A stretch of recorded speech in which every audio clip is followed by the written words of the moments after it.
Assalamualaikum warahmatullahi wabarakatuh. Di sini saya Sonia Kusumastuti dengan NPM 150 akan sedikit membahas mengenai ruang lingkup ekonomi manajerial.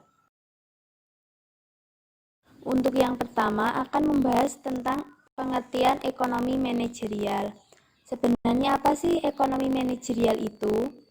Ekonomi manajerial adalah aplikasi teori ekonomi dan perangkat analisis ilmu keputusan untuk membahas bagaimana suatu organisasi dapat mencapai tujuan atau maksudnya dengan cara yang paling efisien. Ekonomi manajerial berhubungan dengan area fungsional ilmu administrasi bisnis yang meliputi akuntansi, keuangan, pemasaran, manajemen sumber daya manusia, dan produksi. Sedangkan pusat perhatian ekonomi manajerial adalah konsep keuntungan, di mana keuntungan merupakan selisih penerimaan perusahaan dengan biaya total. Sedangkan ekonomi manajerial menurut para ahli, di sini saya mengambil dua pendapat. Untuk yang pertama, menurut CAT 2000, ekonomi manajerial dikatakan ilmu dari seni tentang bagaimana mengorganisasikan dan mengalokasikan sumber daya perusahaan yang terbatas untuk mencapai tujuan yang diinginkan. Dengan demikian, dapat disimpulkan ekonomi manajerial menurut CAT adalah aplikasi dari analisis ekonomi dalam membuat keputusan bisnis agar sumber daya perusahaan yang terbatas dialokasikan pada penggunaannya yang paling baik. Sedangkan menurut Dominic Salvatore 1996, ekonomi manajerial dikatakan pengetahuan yang menunjukkan adanya aplikasi teori ekonomi dan analisis pengetahuan pengambilan keputusan yang menelaah bagaimana organisasi dapat mencapai tujuan secara efisien. Sekarang lanjut pada ruang lingkup ekonomi manajerial. Sebelumnya sudah dikatakan bahwa ekonomi manajerial adalah suatu penerapan ilmu yang menggabungkan antara ilmu ekonomi dan pengambilan keputusan.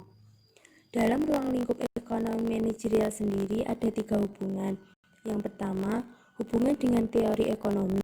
Yang kedua, hubungan dengan ilmu keputusan. Dan yang ketiga, hubungan dengan berbagai fungsional ilmu administrasi bisnis.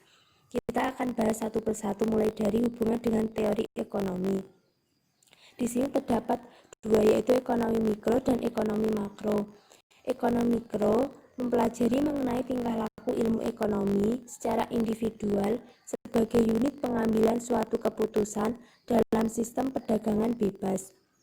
Teori ekonomi berguna untuk memprediksi serta menerangkan tingkah laku ekonomi. Biasanya dari suatu kejadian dan berusaha untuk mengidentifikasi dari beberapa banyak faktor dari suatu kejadian tersebut.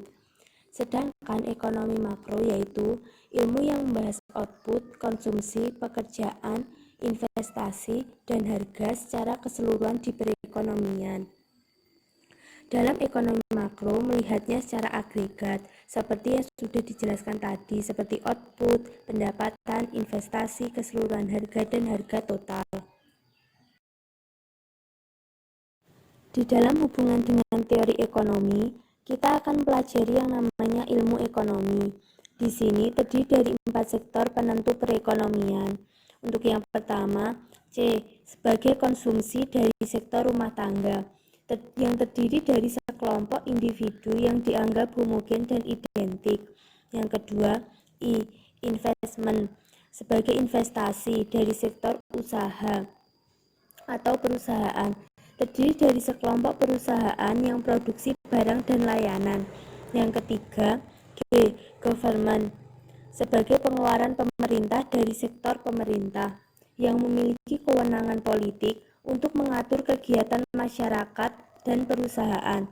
Yang keempat, X dikurangi M, ekspor kurangi impor, sebagai perdagangan luar negeri dari sektor luar negeri, di mana ekonomi melakukan transaksi yang berupa ekspor dan impor. Disebut kegiatan ekonomi 4 sektor Karena kegiatan ini tidak hanya melibatkan pelaku ekonomi domestik atau dalam negeri saja, tetapi juga masyarakat ekonomi di luar negeri. Dari peran keempat sektor itu menjadi sebuah rumus yang berupa Y, tingkat pendapatan sama dengan C, konsumsi, ditambah I, investasi, ditambah G, pengeluaran pemerintah, ditambah ekspor, dikurangi impor. Dalam perekonomian terbuka empat sektor akan mewujudkan dua aliran baru dalam sirkulasi aliran pendapatan, yaitu untuk yang pertama, aliran pendapatan yang diterima dari mengekspor yang merupakan suntikan kepada aliran pendapatan, dan untuk yang kedua, aliran pengeluaran untuk membeli barang yang diimpor dari negara-negara lain yang merupakan bocoran kepada aliran pendapatan. Sekarang masuk pada ruang lingkup yang kedua, yaitu hubungan dengan ilmu keputusan.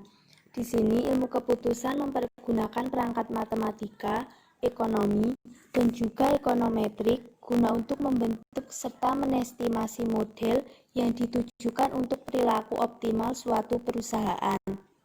Tugas utama manajer sendiri adalah membuat keputusan yang mampu meningkatkan performa organisasi atau bisnis sehingga dapat digunakan untuk mencapai tujuan organisasi.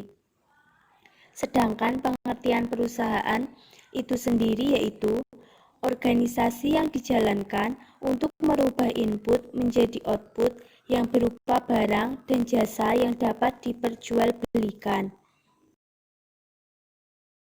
Dan ruang lingkup ekonomi manajerial yang terakhir adalah hubungan dengan berbagai fungsional ilmu administrasi bisnis.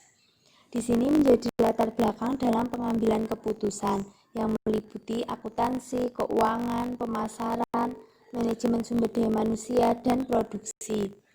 Terdiri dari 5 tahap yang berkaitan dengan pengambilan keputusan manajerial, yaitu untuk yang pertama, menetapkan tujuan perusahaan atau organisasi. Yang kedua, mengidentifikasi permasalahan yang dihadapi perusahaan atau organisasi dalam usaha untuk mencapai tujuan tersebut. Yang ketiga, mengidentifikasi berbagai solusi-solusi. Yang keempat, memilih solusi yang terbaik dari solusi yang tersedia. Dan yang kelima, mengimplementasikan keputusan. Jadi, dapat disimpulkan bahwa teori ekonomi manajerial adalah sebagai pelajaran yang menggabungkan antara teori ekonomi, ilmu pengetahuan, keputusan, dan juga area fungsional ilmu administrasi bisnis yang membahas bagaimana hal itu saling berinteraksi antara satu sama lain pada organisasi atau perusahaan untuk mencapai target atau tujuan perusahaan dengan cara yang lebih efisien. Sekarang kita akan masuk pada sifat ekonomi manajerial. Ekonomi manajerial disebut juga dengan ekonomi mikro terapan, yang dimana penerapan metode dalam proses pengambilan keputusan manajerial dengan tujuan meningkatkan keefektifan saat pengambilan keputusan. Dalam perusahaan, manajer mendapatkan masalah manajerial dalam bisnisnya, diakibatkan karena adanya kesenjangan antara kondisi di lapangan dengan apa yang diharapkan oleh seorang manajer. Sehingga akan menimbulkan masalah-masalah yang berupa masalah dalam menentukan tingkatan harga maupun keluaran pokok, masalah dalam memilih teknik industri dan teknologi, masalah dalam tingkat persediaan, masalah pendanaan, masalah pelatihan tenaga kerja, dan lain-lain. Untuk yang terakhir yaitu tentang fungsi dan tujuan ekonomi manajerial. Untuk fungsi ekonomi manajerial sendiri di sini terdiri dari 4 fungsi, yaitu mengelola keuangan, alat evaluasi, membantu menyelesaikan masalah, dan menganalisis lingkungan industri. Kita akan bahas satu persatu mulai dari mengelola keuangan. Kenapa bisa dikatakan dapat berfungsi untuk mengelola keuangan? Agar perusahaan mendapatkan profit yang maksimal dengan menganalisis bagian yang menunjang profit tersebut. Hal ini bertujuan agar terhindar dari yang namanya kebangkrutan. Lanjut pada alat evaluasi. karena di sini dapat digunakan untuk mengevaluasi kebijakan yang lama sebelum membuat kebijakan yang baru, karena bermanfaat saat terjadi pergantian manajer. Manajer yang baru dapat menganalisis kebijakan lama yang sudah berjalan, sehingga dapat melakukan peningkatan atau perbaikan dari sebelumnya. Lanjut pada membantu menyelesaikan masalah. Di sini, kondisi ekonomi dan pasar yang senantiasa berubah menuntut manajer melakukan penyesuaian kebijakan agar perusahaan tetap berkembang dan mendapatkan keuntungan. Dan yang terakhir, menganalisis lingkungan industri. Kenapa perlu adanya analisis ini? Karena dilakukan untuk memantau kondisi supplier, konsumen, dan keberadaan pesaing.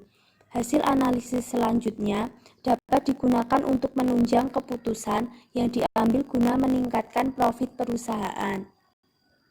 Untuk tujuan ekonomi manajerial sendiri yaitu laba. Di sini memang tujuan utama menerapkan ekonomi manajerial adalah mendapatkan keuntungan bagi perusahaan itu sendiri. Sekian sedikit penjelasan dari saya mengenai ruang lingkup ekonomi manajerial. Kurang lebihnya saya mohon maaf. Wassalamualaikum warahmatullahi wabarakatuh.